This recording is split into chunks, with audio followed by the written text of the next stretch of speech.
Hello, YouTube. So, there's a Snowden 2.0, apparently, and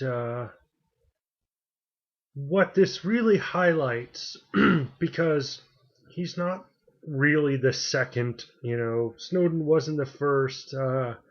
This guy, Hal Martin, it was just arrested because of some some code, right? Some code that he took that he had access to from the NSA. He was an NSA contractor.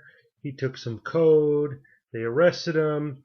They determined that or at least the preliminary assumption, the preliminary analysis suggests that he didn't intend to do anything treasonous like sell it to China or Russia or North Korea or some shit like that, right? He was a potential whistleblower. And this is sort of the point of my message here is the United States has made a policy of going against whistleblowers.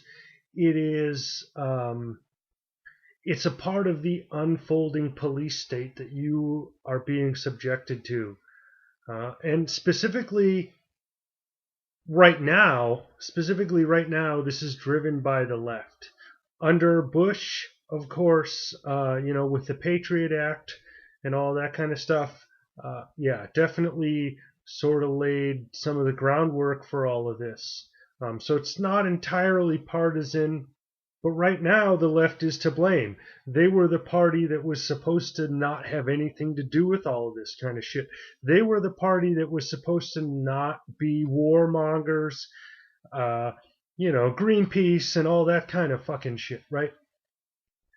But now it's okay. Now we're going to go to war with Russia over hacking, according to Hillary. Now we're going to drop as many bombs and drone as many people as we want. Based on Obama's track record, all you have to do is look into that. The man has killed as many innocent human beings as several of his predecessors combined, right? So if you think Obama was some kind of anti-war president supporting leftist views, you're so fucking wrong, it's not even funny. Anyway, I digress, right?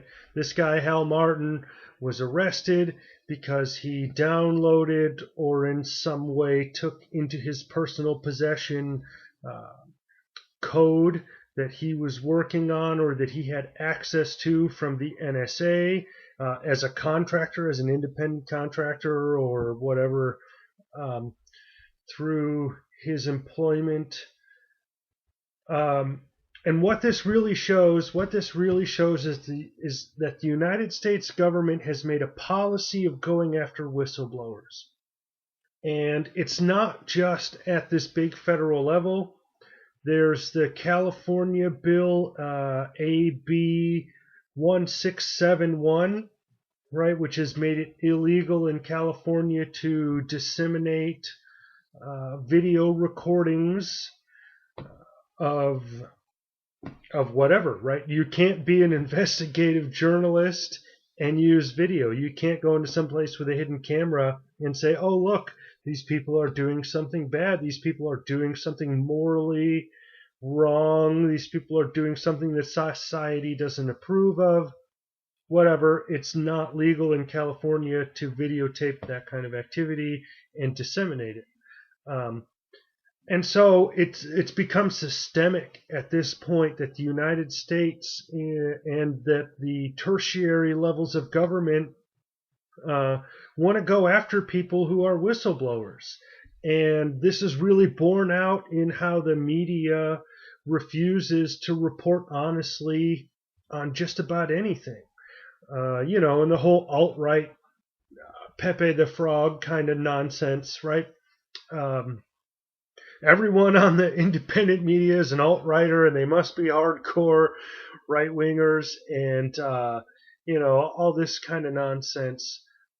The federal government and the state governments, and probably even municipal governments to a certain degree, are attacking freedom of speech very heartily. They're attacking investigative journalism it's not allowed to be an honest journalist at this point. You have to be a paid shill, right? You have to be a yellow journalist. There's no such thing as reporting on the truth. And so this guy Hal Martin is just another example of that. It seems right now that could change, right? Maybe there's some evidence that will turn up that that demonstrates he was going to sell this information to China or sell this code to Russia or North Korea or whatever. Who knows, right?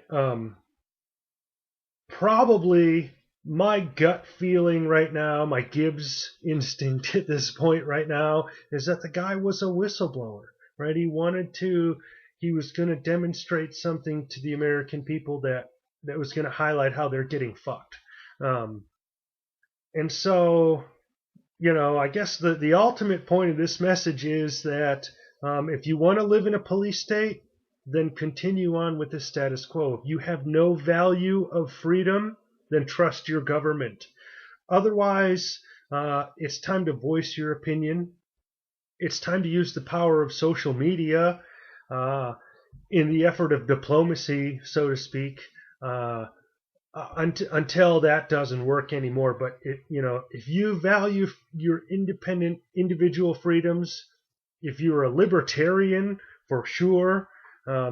But just if you have any concept of actual freedom, you need to be appalled by this, and you need to voice that opinion, and you need to use all of the means that you have at your disposal to make sure that that opinion is heard.